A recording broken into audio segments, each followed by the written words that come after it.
the economic indicators, I'm of a different thought.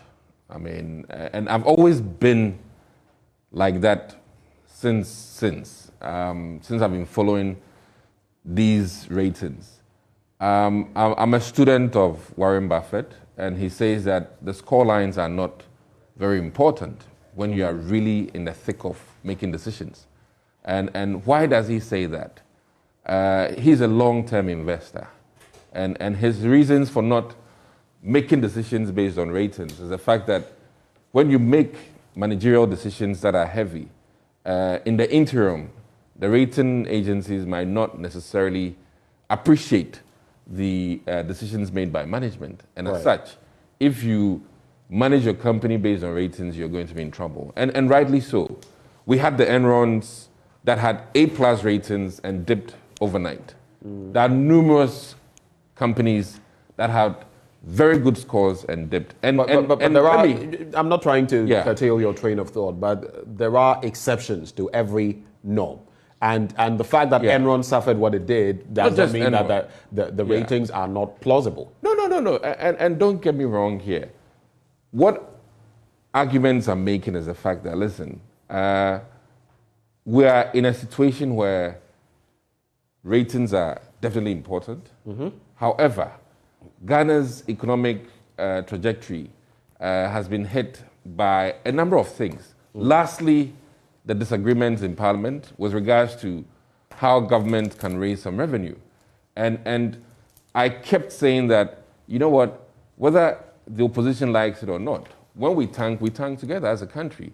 And so the decisions that the opposition has taken are going to still impair the whole country in terms of our access to finances. But they agree with you on that. In fact, they've been calling recently that if you look at the latest release from the former president, John Dramani Mahama, he is saying, don't be so stubborn. Listen to their side as well for broader measures that can bring the country out of the doldrums, so that, because they know very well that even if they inherit an economy from you, they will be affected. I mean, that is what they've been saying. Well, so it's nothing new, is it? Well, if that was the case, then I was of the opinion that, listen, government proposes to add revenue through a certain mechanism.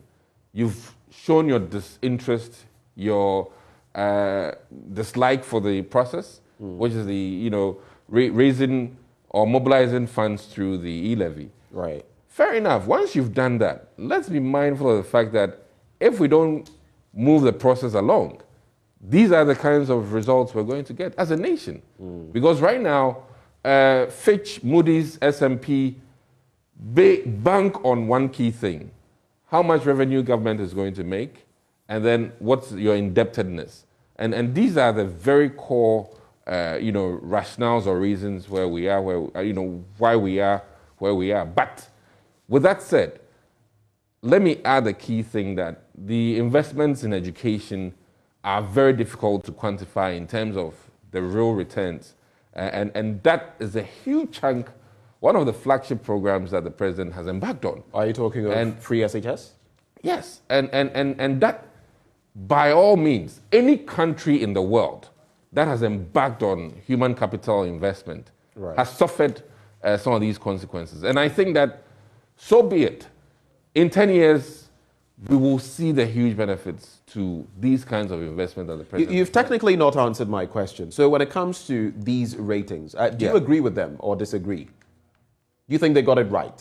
Moody's, for example, with a CAA1 rating for Ghana. Mind you, yes, they have tweaked their mechanisms when it comes to the ratings, but it's practically the same Moody's, same institution, same assessment methods. What has changed, and why are you going after them? No, I'm not going after them. No, I'm saying my only point is that when you're making very huge managerial decisions, when you're in the thick of a sports game, and you are focused on just looking at the score lines, you miss out on the opportunity of making your scores. And that is why, once we're in government and governing, I think that our priority, our preoccupation, should not be necessarily about the ratings. And I've cited many instances where, clearly, when you make managerial decisions based on your ratings, and that will not help you for a company or for a country.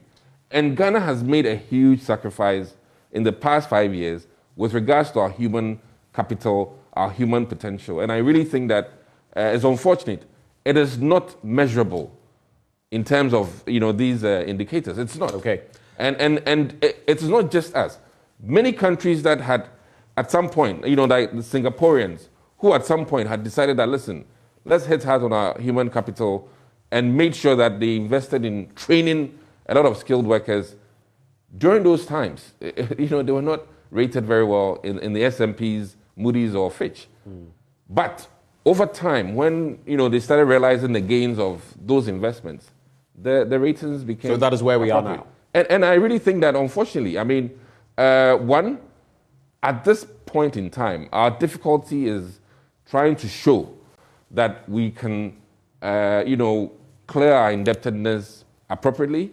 And I was always hung on one thing with the E-levy. I kept saying that in the investment world, when they see that Ghanaians are putting their money where their mouth is, with regards to a lot more people buying into giving a little for our development, that signal alone would have shot our ratings to AA. You understand? And unfortunately, that bit of the sale in terms of telling people that, listen, the E-levy is a demonstration of our intent and goodwill towards our own development. And that has fell on deaf ears, unfortunately. Thank you for watching. Subscribe and click the bell icon and get notified every time we share something interesting. We would love to have you on there.